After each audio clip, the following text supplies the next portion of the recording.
You're listening to the Parents of Hardworking Teens podcast, episode 85, all about note-taking, and specifically how not to note-take so that your teen does not fall into some of the traps that I see preventing students from being as effective and efficient as they could be with their note-taking.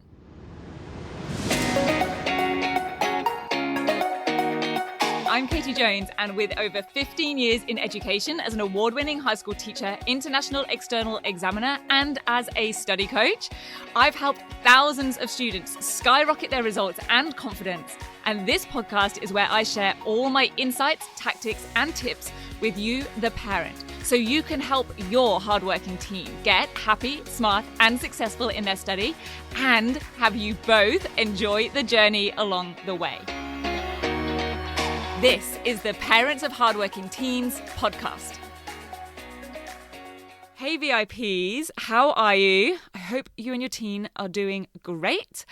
I have had a very busy week and I have another really busy week ahead, but I'm really trying to embrace the busy and thrive on it rather than let it get me down, because as much as sometimes I do get a little bit overwhelmed and always feel like I have so much to do, and look, I don't even have children, so I really don't know how a lot of you do it. But what I've also realized over the past year or so, and I have talked about this on the podcast, that I actually am much better when I'm busy. I thrive on being busy. I'm more effective when I'm busy. So I'm really trying to be conscious and aware of that and use it to my advantage or to my happiness as I go.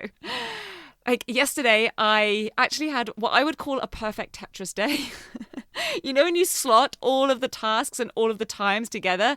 And it did help, honestly, that I had like nice things to happen at the end of the day rather than it all just being, you know, chores or work. Because the final thing on the agenda was meeting up with friends, having an early, quick dinner, and then going to the movies. But the rest of it was all work. And it was back to back to back. I didn't even do the gym or a dog walk in the morning. I got straight into work. But it was actually, like I said, a really good mix of work things and fun things.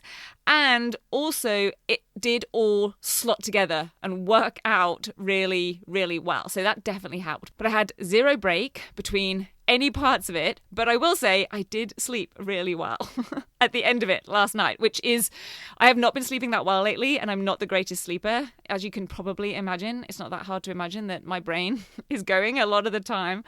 So I just thought I'd share that in case embracing the busy is ever an option for you or your teen on those days when there is just a lot on.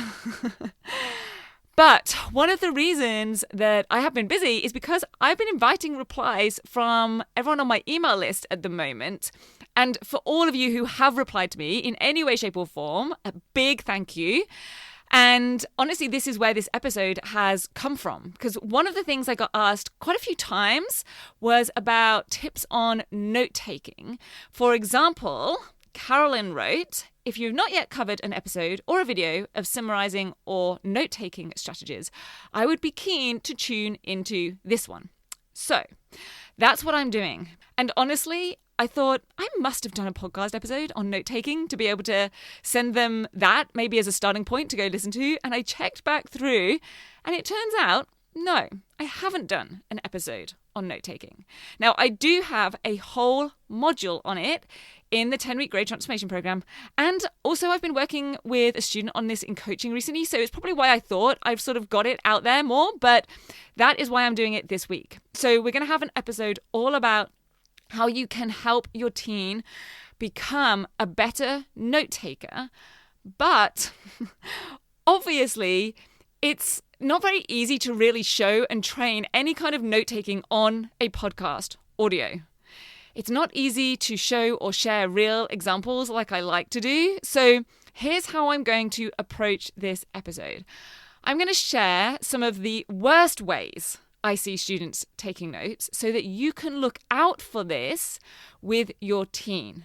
Because weirdly, there are some things, some concepts, some teachings in life where it's just easier to describe what not to do when you can't actually very easily show what to do in a particular format. So I hope that makes sense and I hope that this is useful.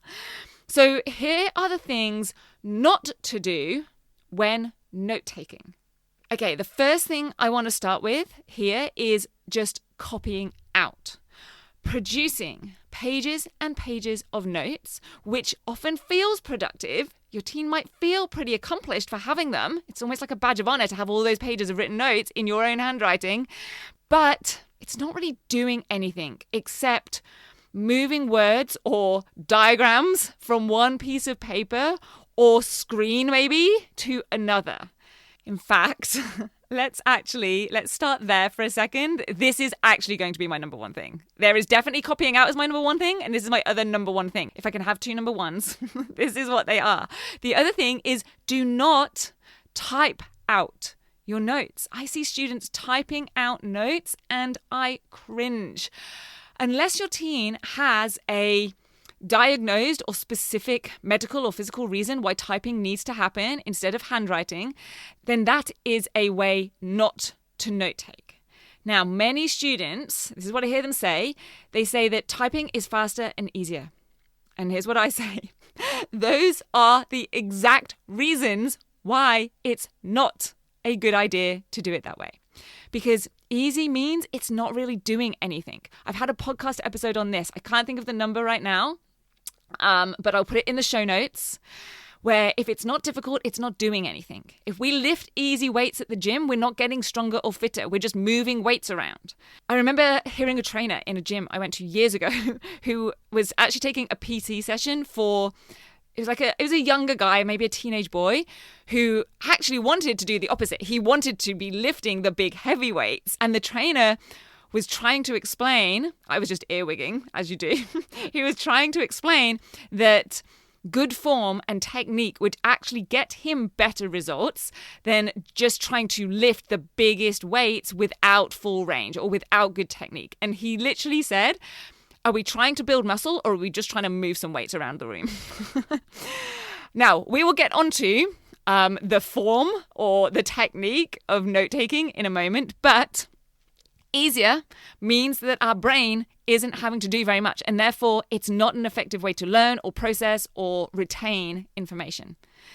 And then that faster element, yes, most of us can type faster than we can write, but that means that we're not being forced to condense or convert information. It's more likely that we're going to be just copying out what someone is saying or what's on a screen or piece of paper, which is now my second point. So handwrite, don't type. That's the top one. Now, again, I've got a lot more explanation and going into that in the 10-week program. You can go do some Googling on the research. I'm not going to go into it here. It's a very long episode if I start getting into that now.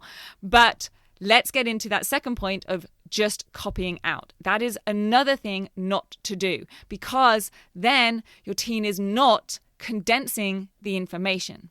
So they aren't processing what is the most important information or how to cut down the wording to get to the most important key points.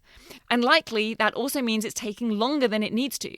So they're also probably not using any kind of what I would just call shorthand. So not full secretarial shorthand, but I just mean in terms of basic symbols like the therefore symbol, or using arrows for increase or decrease, symbols or letters for common subject terminology.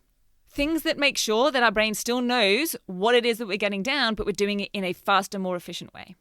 So those are both important for speeding up the process of actually taking or making the notes. And it means our brains are going to be more actively processing the words and the information. Just copying out, it takes longer and it's not doing anything cognitively. We could copy out a heap of information and not know or understand or remember any of it. Now, third point is that when they're copying out, they are not transforming the information in any way. Now, I have talked about this before in an episode called Active Revision. It is in episode 52. Now, that's where I explain how and why it is so important to change the format of the information that they are learning or revising in some way. So it might be changing notes into a timeline. It might be changing it into a diagram or a flowchart, or summarizing a novel through a character web, or taking something that's actually originally more visual and putting that into summary notes. Because there's nothing wrong with written notes per se. It's just not a good idea if the original format was written notes to keep them as written notes. So not transforming the info. And then on top of that, not intentionally deciding on the best or most appropriate format for those notes. So for more traditional formats, is the Cornell method going to be best for this topic? Would a mind map be best? And that is a process in itself, considering how am I going to be using these notes or this info? What would be the most effective format? All of this contributes to making note-taking as effective and efficient as possible. Then finally, how not to note take is to not have anything visual. And I'm not talking here about those beautiful Pinterest, Instagram-worthy notes. I'm not talking about making everything visually attractive. I'm talking about activating those visual receptor parts of the brain. So thinking about the spacing on the page, putting connected points together spatially on a page, literally drawing connections between concepts or evidence, color coding different elements or themes. In fact, that's also a thing not to do. Do not try to make them pretty and perfect. That ties back to that handwriting, not typing. During study, during learning and revision, scruffy handwriting isn't a reason to end up typing instead of handwriting. As long as your teen can understand what they have written, that will be more effective for them. Now, yes, they do need their writing to be legible for a marker in an exam or in a formal assessment. But when it comes to their own study, they just need it to be legible to them. I would rather they spent the same amount of time creating 3 different versions and formats of information in a more scruffy way. I often talk about making messy notes than having one beautiful and perfect page. Now, I'm not talking about just rushing something or not taking any care over something. We've talked about being intentional. We've talked about specific ways of formatting and transforming and the best ways to make those notes. This is just about not having to make it beautiful, having a more effective use of time. Now, as you can probably tell, that's kind of one of my rants, is about the amount of time that some students take to make their notes look absolutely beautiful. Now, I won't go into it too much here. I want to keep this episode kind of snappy and impactful with plenty of takeaways. So before I end up down the path of those Pinterest-style notes, let's recap now to have a clear summary on how not to note take. Now remember, whole module on how to note take, the different formats, the different styles, how to decide on those effectively, what systems to use, and how and in what ways in the 10-week Grade Transformation Program.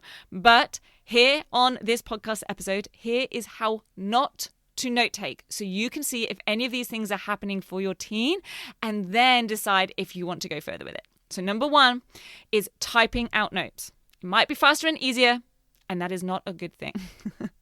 Number 2, copying out.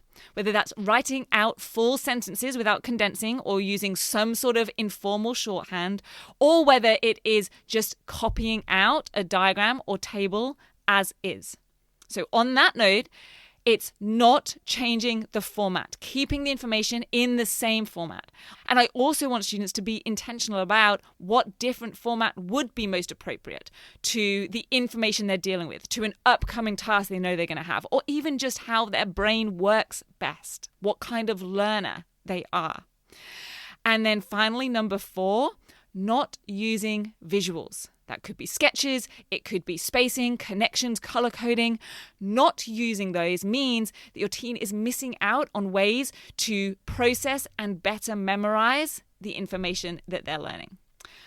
So there we go, how not to note take. If your teen is doing any of those things, remember, this is good news. It means that there is a whole lot of potential for them to improve their study strategies and therefore improve their confidence and their results in their study. So, Carolyn and everyone else listening to this, I hope you found this helpful. If you have a request for a future episode or topic that you'd like me to cover, then please email support@rocksolidstudy.com and I will add it to my long podcast ideas list, or if it's already on there, I will bump it up further to the top. I hope you have a great rest of your week and I will meet you back here next week. Take care. Bye. If you're ready to have your teen achieve their best possible results with less stress, then I want to invite you to enroll them in the 10-week Grade Transformation Program, where they're going to learn the key concepts, skills, and strategies to catapult their performance in assessments and exams. It's risk-free. They either achieve bigger and better results with a whole lot more confidence in 10 weeks, or we refund you in full. Just head over to www.rocksolidstudy.com/program and I'll see you there.